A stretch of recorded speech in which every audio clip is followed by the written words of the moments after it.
एक जंगल में साध नामक मुनि रहते थे।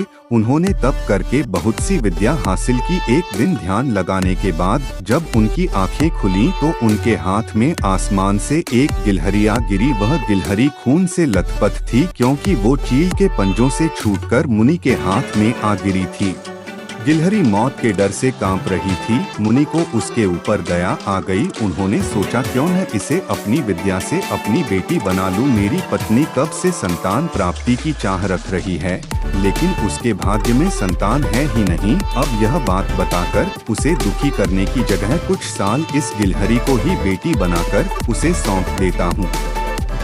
इतना सोचते ही मुनि ने एक मंत्र पढ़कर गिलहरी को एक छोटी सी बच्ची बना दिया। वो उस गिलहरी को बच्ची बनाने के बाद गोद में उठाकर अपनी पत्नी के पास लेकर आए। उन्होंने कहा, लो अब इसे अपनी बेटी मानकर ही पालना। सोच लो, भगवान ने तुम्हारी सुन ली है।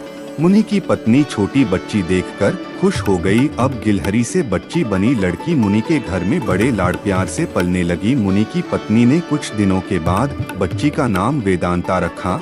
मुनि और मुनि की पत्नी दोनों ने बड़े प्यार से वेदांता को पाला।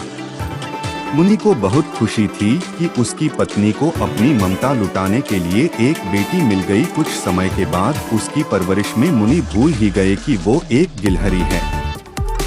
वेदांता को मुनि ने अच्छी पढ़ाई लिखाई करवाई। देखते ही देखते वेदांता 16 साल की हो गई। अब मुनि की पत्नी को अपनी सुंदर बेटी की शादी करवाने की चिंता होने लगी। उन्होंने यह बात मुनि से की। अपनी बेटी की तरफ देखते हुए मुनि को भी लगा कि इसका अब विवाह हो जाना चाहिए। मुनि ने अपनी पत्नी से कहा कि तुम चिंता मत करो, मैं इसके लिए योग्य वर ढूंढ लूंगा।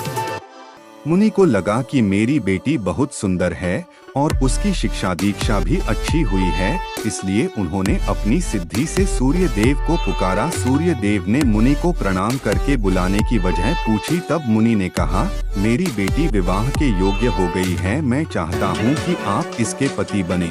सूर्य देव ने कहा, आप एक बार अपनी पुत्री से पूछ लीजिए, अगर उसे मंजूर है तो मेरी तरफ से भी हाँ है। तब वेदांता बोली, पिताजी यह बहुत गर्म है, मैं इनके पास नहीं जा पाऊंगी और ना ही इन्हें देख पाऊंगी। मुनि ने वेदांता से कहा, कोई बात नहीं, हम दूसरा वर देख लेंगे।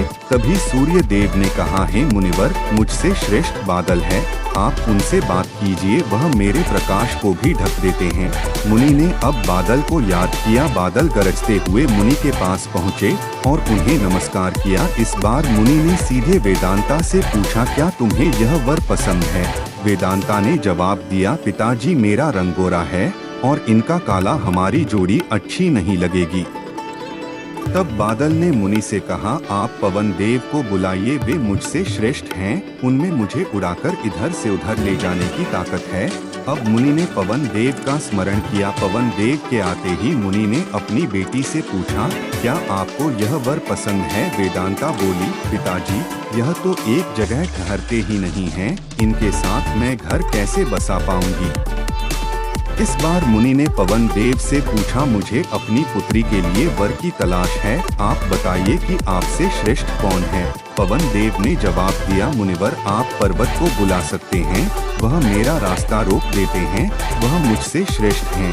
तुरंत मुनि ने पर्वत को पुकारा। पर्वत को देखते ही वेदांता बोली, यह तो पत्थर हैं, इनका दिल भी पत्थर का ही होगा, इनसे विवाह कैसे हो पाएगा पिताजी? मुनि ने हाथ जोड़कर पर्वत देव से पूछा, आपसे श्रेष्ठ कौन है? पर्वतराज ने जवाब दिया है, मुनि चूहा मुझ में छेद कर देता है, इस आधार से वह मुझसे श्रेष्ठ है।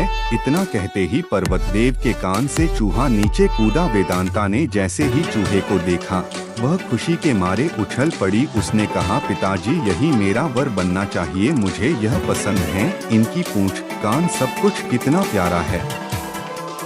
मुनि ने सोचा, हो मैंने एक गिलहरी को मंत्र विद्या से इंसान तो बना दिया, लेकिन इसका दिल अभी भी गिलहरी वाला ही है। मुनि ने तुरंत वेदांता को गिलहरी बनाया और उसका विवाह चूहे से करवा दिया। विवाह के बाद दोनों खुशी खुशी रहने लगे।